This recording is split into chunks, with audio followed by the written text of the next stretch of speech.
The games that come with Windows 7 are a lot of fun and they're actually very useful to actually learn the skills of using Windows. Let's have a look. So I'm going to go to the Orb, and whereas before we went to Accessories, I'm going to click on All Programs, and you'll see that there is a folder called Games. If I check on that, these are all the games that come with Windows 7. You may not have all of these games available to you. It does depend on the person who looks after your computer, your administrator, as to what they give you access to. A game that has been there since the beginning of Windows is Solitaire, and let's just have a look at that. So the reason Solitaire has been there for since the very beginning is it's not just a game to play and have fun with. It also kind of allows a user to learn how to left click on certain items, how to release the left click, how to double click, the difference between the single and the double click. So Solitaire is actually a useful tool to get people to introduce them first of all to how to use a mouse and to drag and drop. I actually don't like Solitaire, so I'm going to close that. I'm going to see some of the more modern games that are available. So I'm not going to save this game. I'm going to click on Games. Another way to get to the same folder, you can see there's Games Explorer.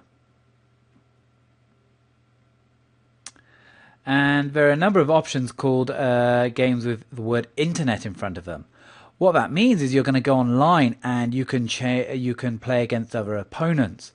So let's have a look at checkers, internet checkers.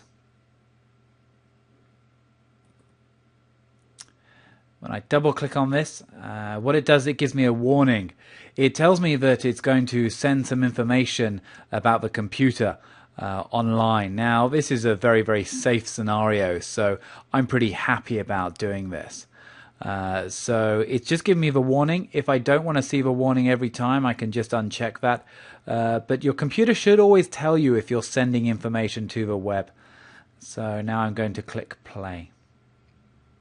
It's now going to connect to the internet, connect to what's called a game server, and it's going to connect to the game, and it's going to find me an opponent automatically.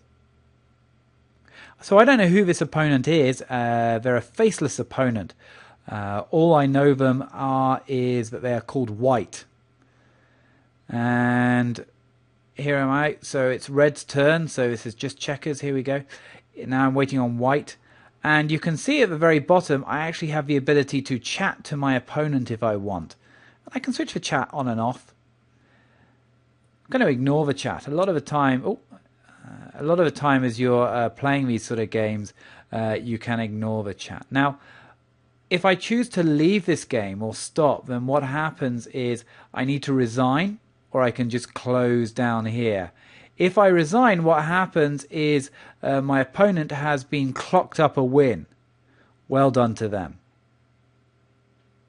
If the person who I'm playing against, they decide to resign or they have to leave for any reason, then what will happen is the game doesn't end. What actually happens is I'm then pitted against the computer, and the computer will take over. So yeah, Windows 7 comes with games just you can play locally, or games which you have the option to go online and play against opponents around the world in a nice, safe environment.